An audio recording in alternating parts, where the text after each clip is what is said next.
नमस्कार बंधुरा तानवी विलेज फुडे सबाइके स्वागत। सबाई भालो आछो, आमिও ভালো আছি। আজকে আমি একটা রেসিপি শেয়ার করছি। রেসিপিটা হলো ফুলকপি দিয়ে আর কাঁচরা মাছ দিয়ে পুরো অন্যভাবে বানাচ্ছি। আর কি কি দিয়েছি না দিয়েছি প্রথম থেকে পুরো শেষ অবধি দেখতে থাকুন।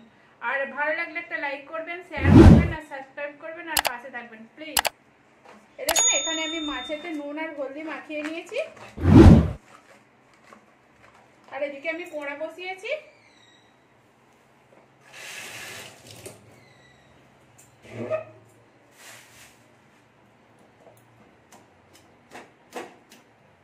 এখানে কড়াই তেল দিয়ে দিচ্ছি, তেলটা গরম হয়ে গেছে। এর মধ্যে এবার মাছগুলো দিয়ে দিচ্ছি। এটা কাতলা মাছ, কাতলা মাছের মাথাটাকে দিয়ে দিচ্ছি। কেননা ভালো গরম হয়ে গেলে মাছগুলো ভালো ভাজা হবে। আর একটা কথা আপনাদের সঙ্গে শেয়ার করছি, আমি সবার ভিডিও দেখছি কিন্তু ভিডিওটা কমেন্ট করতে বেশি করে পাচ্ছি না, কারণ আমার মোবাইলে অনেক প্রবলেম হচ্ছে। কিন্তু আমার পাশে আসার পরে চলে যাচ্ছে, আমারও এটা খারাপ লাগছে। আমি তোমাদের পাশে যাচ্ছি কিংবা আমি তো ভিডিও তো দেখছি, কিন্তু আমি যে একটা লাইক করছি সেটা তো বুঝতে পারছো না।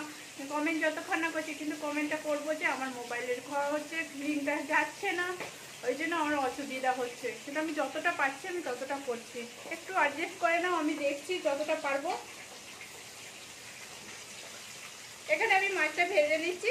নিতে নিতে আমি ফুলকপি আর সবকিছু আমি কেটে নিচ্ছি। এরকম ফুলকপিটা কত সুন্দর,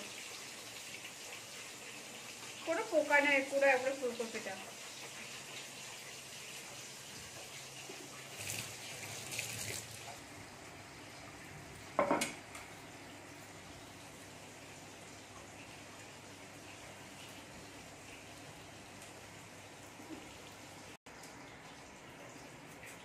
এখানে আলুটা আমি ছাড়িয়ে নিয়েছি, আলুটাকে আমি কেটে নিয়েছি। কত বড় করে আলু কেটেছি আমি, এরকম বড় বড় করে আলু কেটে নেবো।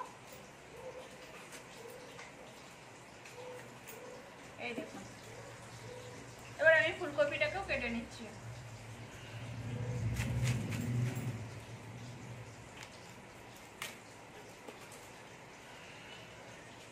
ফুলকপিটা কিন্তু খুব সুন্দর আছে, ওখানে বেশ ভালো।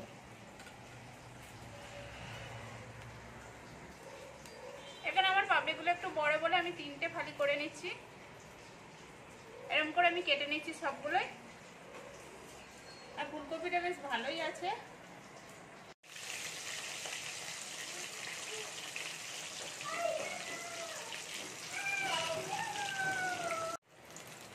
এখানে মাছগুলো আমার ভাজা হয়ে গেছে, আমি মাছগুলো তুলে নিচ্ছি। খুব লাল করে ভাজিনি, হালকা লাল করে ভেজেছি আমি। আর এখানে তেলও আছে। আর এদিকে দেখুন, এখানে আমি রয়েছে ফুলকপিটা আর আলুটা যে কেটেছিলাম তার মধ্যে একটু নুন আর একটু হলদি দিয়ে দিয়েছি। ফুলকপিটার ভিতরে যদি পোকা থাকে, কেন ভালোই আছে, তবুও যদি পোকা থাকে সেটা বেরিয়ে যাবে। এরকম এবার আমি ফুলকপিগুলো ভেজে নিচ্ছি।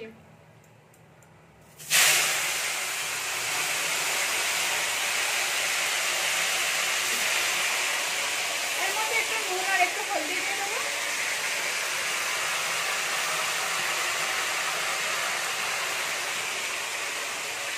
একটু ভেজে নেবো এগুলো।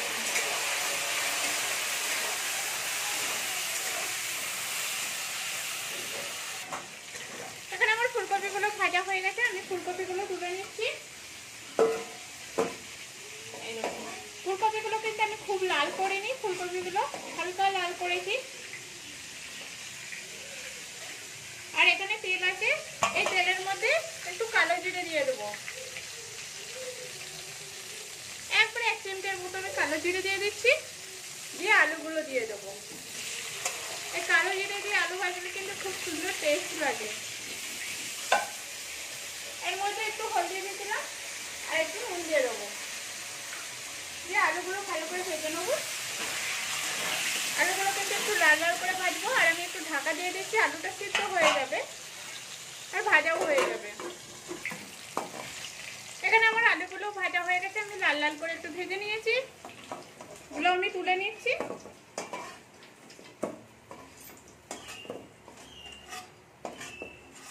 আর এখানে তেল তো আছে, এর মধ্যে আমি একটা লঙ্কা আর তেজপাতা দিয়ে দিচ্ছি। শুকনো লঙ্কার একটা তেজপাতা দিয়ে দিলাম। এটা একটু ভাজা হয়ে যাবে, কেন আমি আর কোনো কিছু ফোড়ন দেবো না। আগে কালো জিরে দিয়ে ভেজেছি আলুটাকে, এর মধ্যে এবারে পেঁয়াজ কুচিগুলো আমি দিয়ে দিচ্ছি।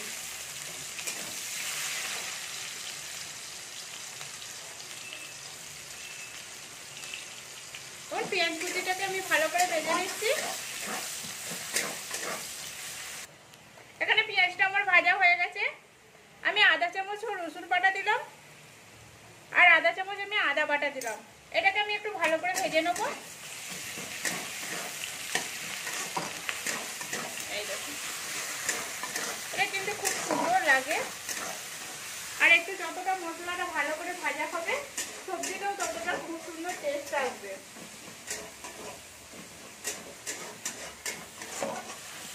এখানে আমার এটা একটু ভাজা হয়ে গেছে। এবার মশলা আমি একটু একটু করে যোগ করে নিচ্ছি। এর সাথে আধা চামচেরও কম আমি একটু হলদি দিচ্ছি, কেন হলদি সবেতে দেওয়া রয়েছে। লঙ্কা গুঁড়ো দিলাম 1 চামচের মতো, আর জিরে গুঁড়ো দিলাম 1/2 চামচের মতো।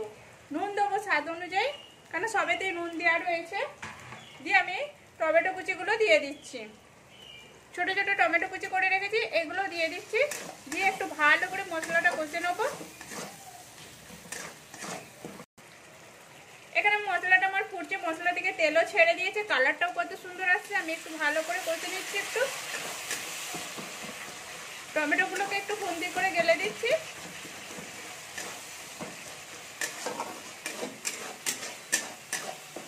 এবার আমি ফুলকপি আর আলু যে রেখেছিলাম সেগুলো দিয়ে দিচ্ছি। এটা দিয়ে আমি ভালো করে কষে নেব।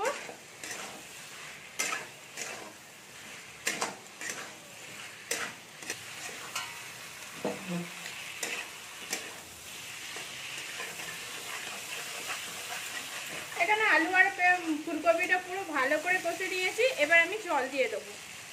যে গামলাটাতে আমি রেখেছিলাম, জায়গাটাতে রেখেছিলাম ফুলকপি আলু, তাতেই আমি জল দিয়ে দিচ্ছি। সেটা কেন তেলটা ছিল, তেলটাও জলের সঙ্গে ভালো করে ঘেটে নিয়েছি।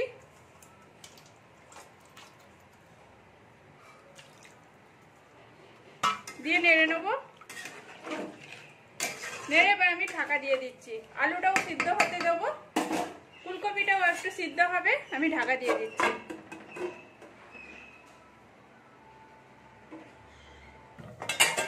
আমি খুলে দেখছি সবজিটা হয়েছে কিনা। আলুটা একটু বাকি আছে, হালকা টিপ বাকি রয়েছে। এর মধ্যে আমি মাছগুলো দিয়ে দিচ্ছি।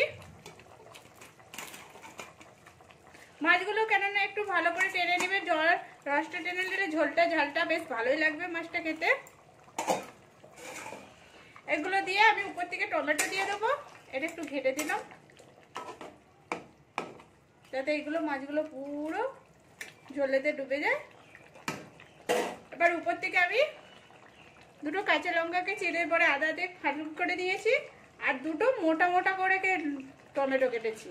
এই টমেটোগুলো না রান্নার শেষে যখন খাওয়া হবে খুব সুন্দর লাগে, টেস্ট লাগে পুরো। এগুলো আর্ধেক গলে যাবে, মানে পুরো ঘাটা হয়ে যাবে না। আর এখানে আমি 1 চামচের মতো কস্তুরি মেথি নিয়েছি, মেথিটাকে আমি পুরো ভালো করে ঘষে নিচ্ছি।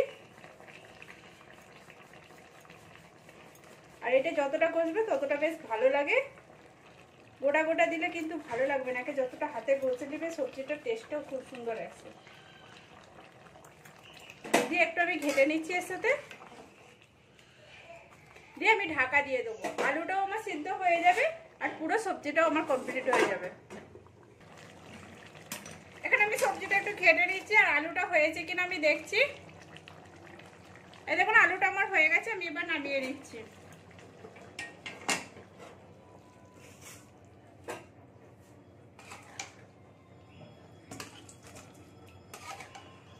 এই দেখুন এটা কত সুন্দর হয়েছে, টমেটোগুলো কি সুন্দর গোটা গোটা রয়েছে। এই টমেটোগুলো যখন খাওয়া হবে খুব সুন্দর লাগবে।